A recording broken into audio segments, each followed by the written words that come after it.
Hey you, I'm so glad you're here today. I'm Jenny Prochko from Owls and Indigo, and I make videos about spirituality, journaling, and goal setting. Today I want to share with you my March bullet journal plan with me. This is featuring an original watercolor painting for the warm moon this month, which is the full moon on the 28th this year. So let's go ahead and get into my journal and plan together. As always, I'm using my favorite thing in the world, my Dymo label maker. I'll have it linked down below if you haven't gotten this one yet. I love to use it on everything, including my bullet journal. Now I'm flipping back to the front of my journal to get the moon phase calendar for the month.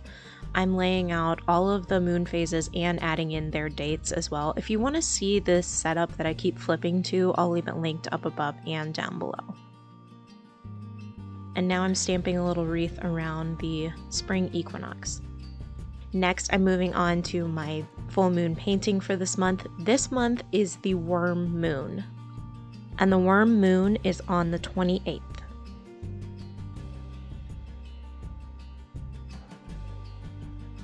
I'm working on this painting in phases. I'm not allowing a lot of time in between layers to dry.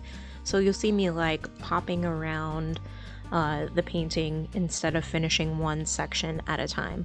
I did actually use a blow dryer a couple of times later on in the painting, but for the most part, I did this kind of all at once. I really enjoyed creating this spring full moon for you, and if you end up liking this painting, which I know you will, I have it linked down below. It's in my shop as a postcard that you can add to your collection, put it up on your wall for some inspiration or artwork in your home, or you can send it to those that you want to stay close to.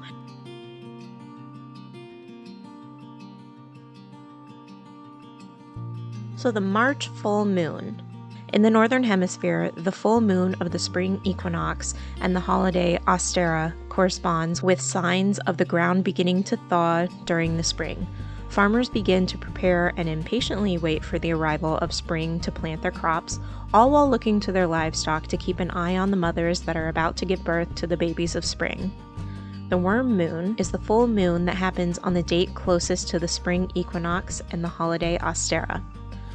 This moon told our ancestors who lived off the land in the Northern Hemisphere that the earth was beginning to thaw and the planting season would be coming soon. The most common signs for the spring full moon are the ground warming enough for worms to come out of the dirt, snow crust thawing and refreezing in the same day, crows cawing to signal the end of winter, and sap loosening in the trees like the ground thawing.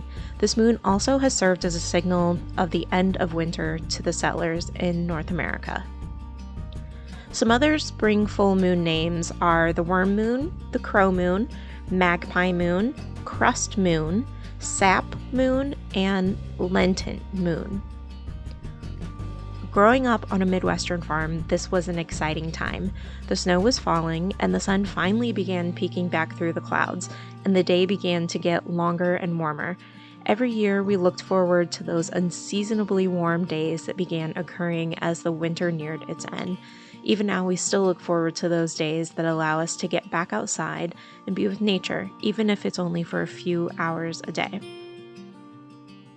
Each full moon has a different name depending on the cultural significance of it, and this is just for the Northern Hemisphere. So in the Southern Hemisphere, it's totally different. It's completely flip-flopped, and it's the opposite of what we're going through in the Northern Hemisphere. If you want to know what the other full moon names are in the year, check out my website. I'll have all of the full moon name articles linked down below.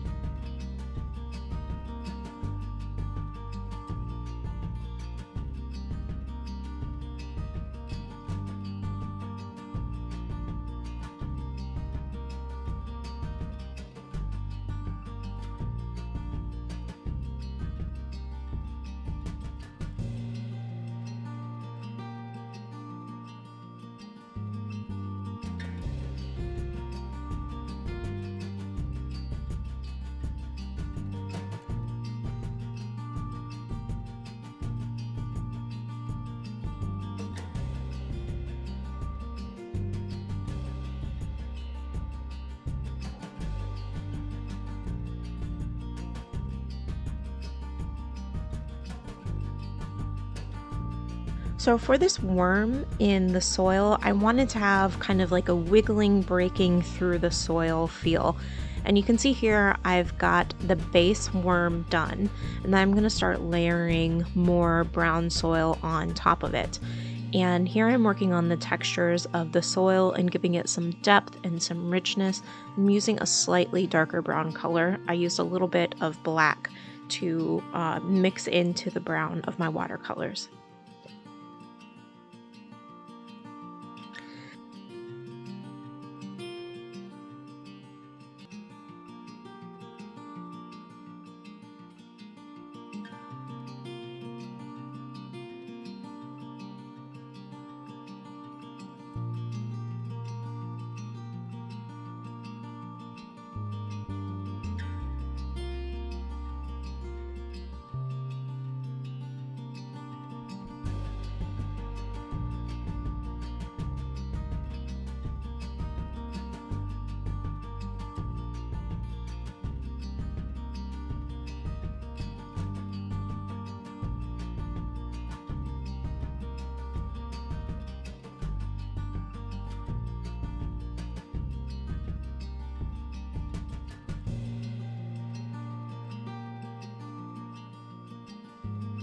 Now I'm moving on to a fun little technique that I don't know why I didn't think of it before.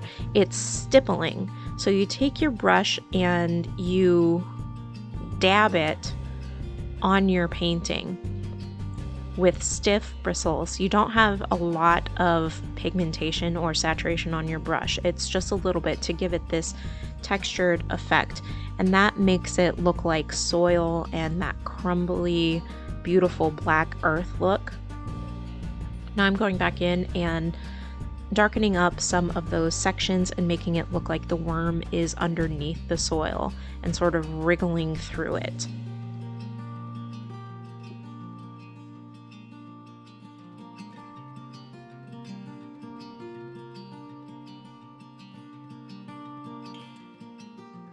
Now I'm working on the grass underneath the snow. For the snow, I actually used acrylic paint. That is the only acrylic that I used on this painting. The rest of it is watercolor.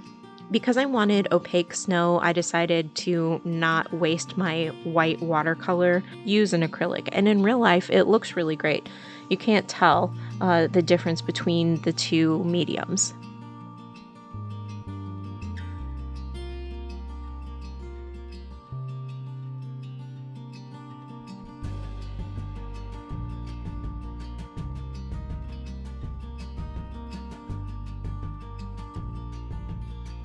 So here we can see the soil and then the grass, and then on top of the grass, the rolling hills of snow.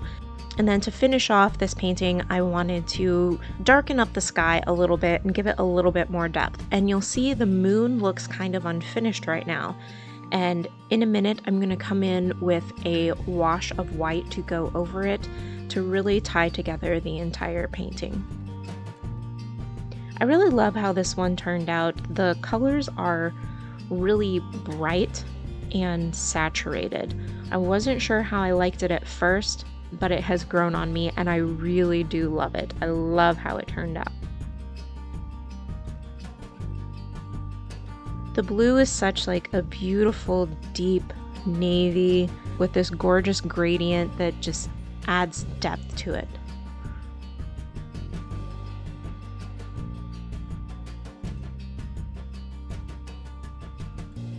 This whitewash that I'm putting over the moon is with my white watercolor paint.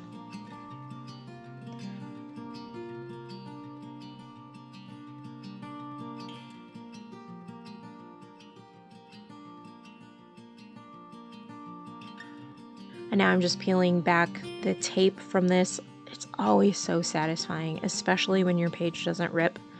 Love it. Now I'm just adding it into my journal. If you like this painting, you can get it for your bullet journal too, or you can collect all of the moon phase paintings that I'm going to be creating this year. So far we have 3. If you'd like to get all of the moon phase postcards and prints, check out the links down below. I'll have it linked in my shop.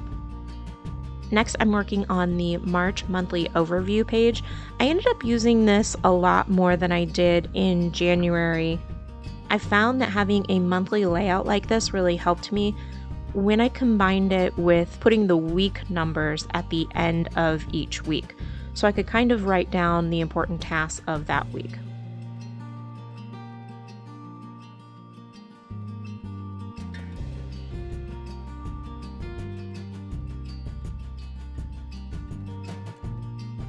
And I didn't end up liking how priority tasks turned out, so I'm creating a little swatch of paint and then cutting it out after it dries and pasting it down in and fixing priority tasks. Next, I'm moving on to my filming day spread. This is really simple. All it is a blank couple of pages for me to put down all of my ideas and the things that I don't want to forget when I'm filming or when I'm working on my shop in the next section of pages.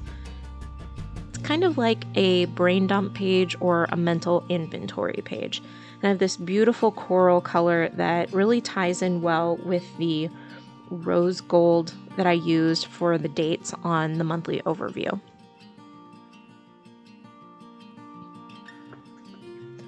Now I'm on to my first weekly spread, just putting in those metallic watercolor swatches first so those can dry a bit and I can write on top of them later. For my weekly spreads, I always keep it simple. The dates are just M1, T2, W3, and so on.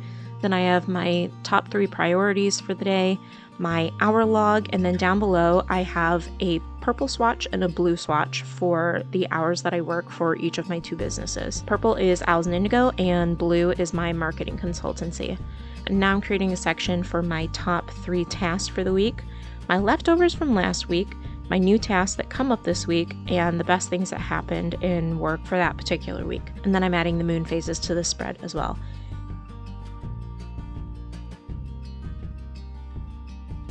And I'm finishing this spread off with a dotted line at 6 p.m. That way I know that I have to stop working by then, and if I haven't, there's an issue. So there is a clear delineation of work time and personal time for me in this journal.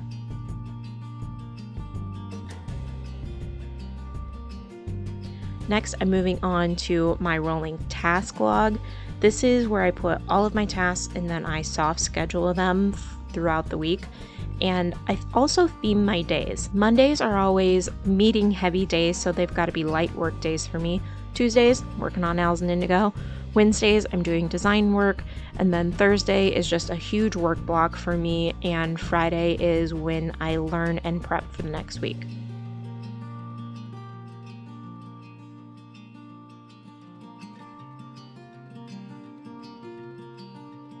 Before we get into the final flip through, I wanted to share something super special with you.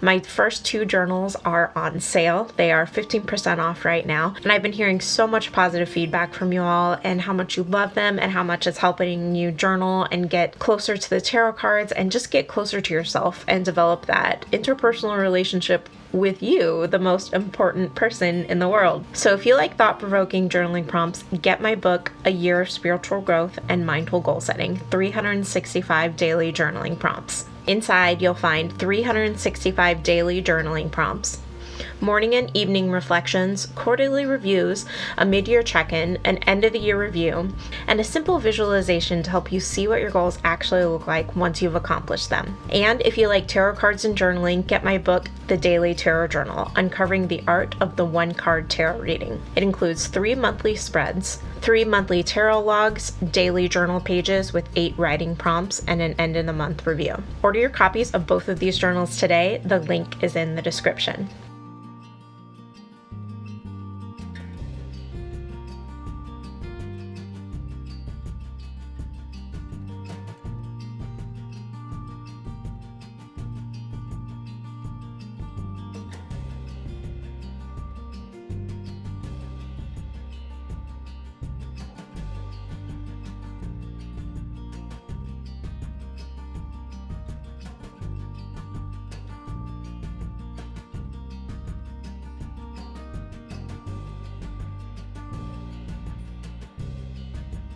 I'm so grateful that you chose to spend your time here with me today, and I will see you in the next one.